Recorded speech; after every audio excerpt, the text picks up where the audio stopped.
안녕하세요 2학년 여러분. 자, 오늘은 증산작용에 대해서 선생님이 추가 설명을 좀 할 텐데요. 증산작용이라고 하는 건 공변세포가 만들어내는 기공이라고 하는 이 뒷면에 있는 구멍을 통해서 물 분자가 밖으로 외부로 빠져나가는 현상을 얘기합니다. 이 기공을 만들어내는 세포가 잎의 뒷면에 있는 공변세포라고 하는 세포인데, 공변세포가 어떻게 해서 그 두 개의 맞붙어 있는 공변세포 사이에 작은 공기가 드나들 수 있는 기공을 만들어내는지에 대한 원리하고요. 그리고 잎의 단면에 대해서 조금 더 구체적으로 설명해 주겠습니다. 우리 교과서에 나와 있는 그림에다가 선생님이 부수적으로 추가 설명을 해줄 테니까 여러분들은 교과서를 펴서 그림에다가 필기를 해서 기록을 하면 되겠습니다. 그리고 증산작용이 물의 상승을 일으키는 가장 큰 원동력이다, 이렇게 나왔는데, 이 증산작용 말고도 뿌리에서 흡수된 물이 식물의 가장 마지막 잎, 가장 높은 잎까지 전달되는 데는 여러 가지 힘들이 작용을 합니다. 그래서 물을 상승시키는 힘의 원리들에 대해서 설명을 해주도록 하겠습니다. 사실 뿌리에서부터 잎까지 물이 올라가는 현상은 중력의 입장에서 봤을 때는 굉장히 부자연스러운 현상이거든요. 왜냐면 물이라고 하는 건 늘 위에서 아래로 흘러야 되는데 식물 안에서만 물이 아래에서 위로 역류해서 올라가게 되죠. 그래서 이걸 일으키는 힘들에 대해서 네 가지 힘에 대해서 공부를 하고요. 자, 그리고 제일 마지막에 여러분들 다음 주에 등교를 하면 수행평가를 바로 보게 될 텐데, 이 수행평가 준비를 위해서 어떤 공부를 집에서 하고 와야 되는지에 대한 안내를 하도록 하겠습니다. 제일 마지막 되게 중요해요. 그래서 자, 이렇게 진행을 할게요. 자, 먼저 공변세포가 기공을 만들어내는, 그러니까 기공의 개폐 원리라고 하거든요. 기공이 열리고 닫히는 원리를 한자로 나타냅니다. 개폐 원리를 이해를 하려고 하면 공변세포가 왜 부풀어 오르는가를 여러분들이 이해를 해야 돼요. 자, 공변세포가 커졌다 작아졌다 하면서 사이에 틈을 만들어내는 건 삼투압의 원리에 의해서 일어나게 되는데, 삼투압의 원리라고 하는 건 선생님이 한 문장으로 정의를 얘기해 줄 테니까 잘 들어봅니다. 필기도 해둡니다.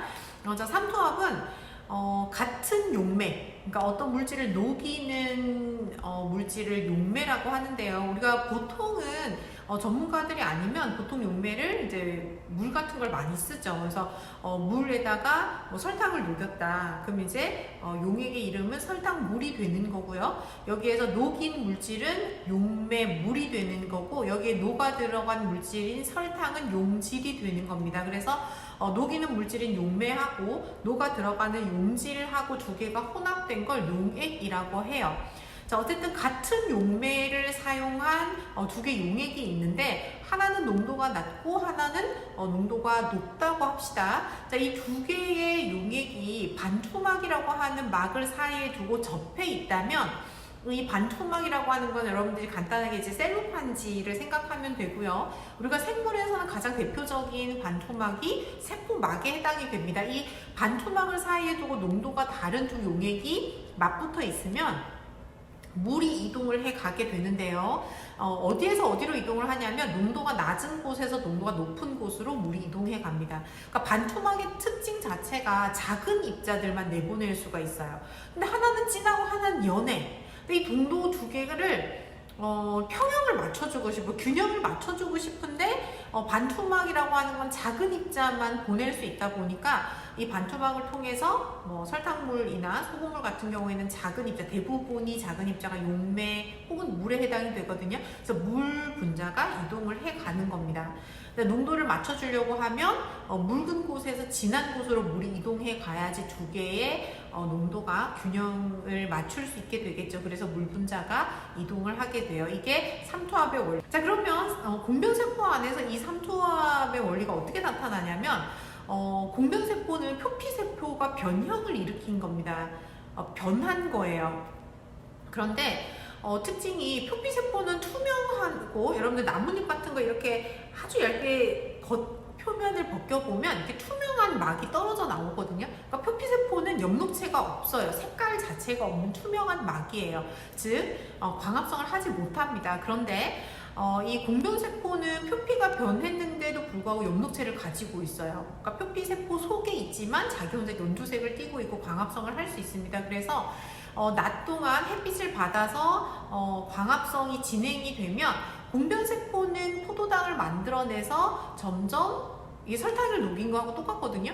점점 농도가 진해지는데 이 공변세포를 둘러싸고 있는 세포들은 광합성을 하지 못해서 농도가 그대로 유지되다 보니까 이 두 개의 세포 사이에 농도차가 발생을 하게 돼요. 자, 그러면 여기에서 이제 앞에서 얘기한 삼투압의 원리에 의해서 물이 이동을 하게 되겠죠. 어디에서 어디로 물이 이동을 하냐면 광합성을 못해서 포도당을 만들어내지 않은 못한 표피세포에서 점점 농도가 진해지고 있는 공변세포 쪽으로 물이 이동해 가게 돼요. 자, 그러면 공변세포는 약간 반달 모양을 하고 있는 두 개의 세포예요.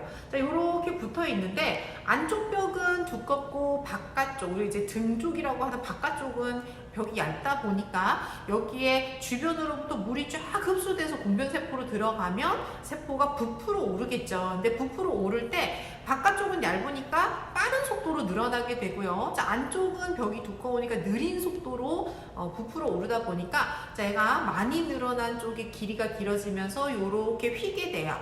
자, 마주 보고 있는 애도 이렇게 휘면 가운데 구멍이 기체들이 드나들 수 있는 구멍이 이렇게 커지는 거고요. 자, 나중에 이제 밤이 돼서 이 포도당을 이동을 시켜버리고 나면 이제 농도가 다시 표피랑 비슷해지면서 쭈그러들게 됩니다. 이렇게 하면서 밤에는 이 기공이 닫히게 돼요. 이게 이제 기공의 가장 기본적인 개폐 원리라고 할 수 있습니다. 자, 그 다음으로는 선생님이 잎의 단면을, 그러니까 잎사귀가 이렇게 있으면 이렇게 칼로 자른 거예요. 그렇게 해서 칼로 자른 다음에 이렇게 쳐다본 거죠. 그래서 잎의 단면을 아주 크게 확대하는 그림을 하나 보여줄 텐데, 여러분들이 그림을 보면 가장 바깥쪽 위아래에 아주 얇은 뭔가가 심어져 있는 걸 볼 수가 있어요. 이걸 뭐라고 하냐면 큐티클 층이라고 해서 마치 코팅 처리, 그러니까 왁싱 처리를 해놓은 것처럼 여러분들 나뭇잎을 보면 반짝반짝해요. 위아래가.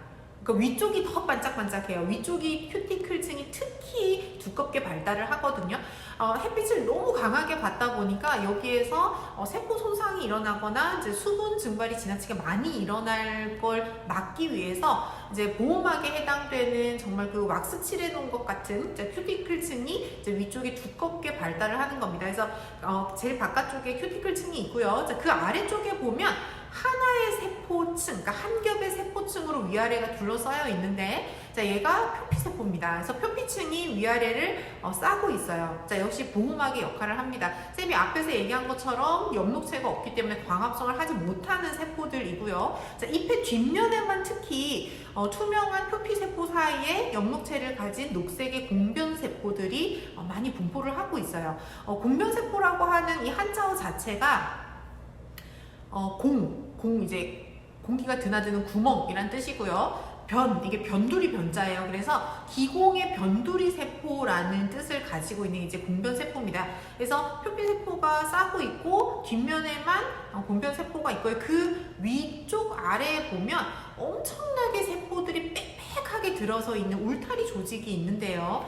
이 울타리 조직이 왜 이렇게 잎의 윗면에 집중적으로 정말 빈틈이 하나도 없이 정말 팽팽하게 들어서 있냐면 잎의 윗면이 주로 낮 동안 햇빛을 받기 때문이에요. 그래서 햇빛을 받아서 광합성을 할 수 있는 에너지가 굉장히 많은 곳이다 보니까 세포들이 나도 빛 받아서 광합성을 하려면서 위쪽으로 쏠려 있는 모습이 이제 울타리 조직이라고 할 수 있고요. 자, 울타리 조직 아래쪽에 보면 잎의 뒷면 쪽에 가까운 쪽은 굉장히 엉성한 동글동글한 세포들이 그냥 대충 있어요. 그냥 널찍널찍하게. 그러니까 얘네들 이제 해면 조직이라고 하는데, 해면 조직은 선생님 방금 얘기한 것처럼 아주 느슨하고 엉성하게 세포들이 대충 들어있어요. 빈 공간이 굉장히 많고요.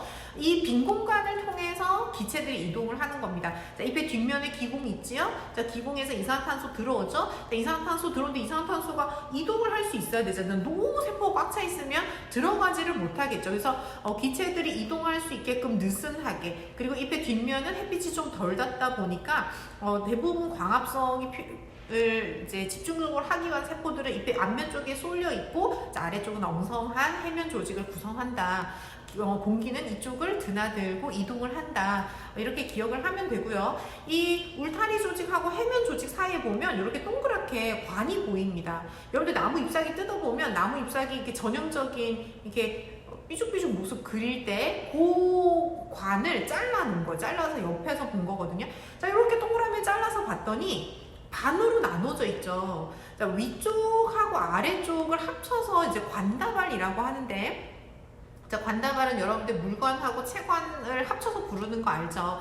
자, 어느 쪽이 물관이냐면 지금 광합성을 진짜 막 엄청나게 많이 해야 되는 울타리 조직, 그러니까 지금 물을 굉장히 많이 필요로 하는 울타리 조직 쪽에 물을 빨리 공급해주기 위해서, 자, 관다발에서 절반의 위쪽이 물관입니다. 그래서 뿌리로부터 그다음 줄기를 통해서 가지고 온 잎까지 가지고 온 물을 정말 이 물을 활용해야 되는 세포들에게 빠르게 제공하기 위해서 물관이 위쪽을 향하고 있고 채관이 아래쪽을 향하고 있습니다. 채관은 이제 포도당이 설탕의 형태로 이제 그 식물의 각 기관으로 이동하는 곳이다 하는 건 알고 있죠. 자, 이렇게 이해를 하면 되겠습니다.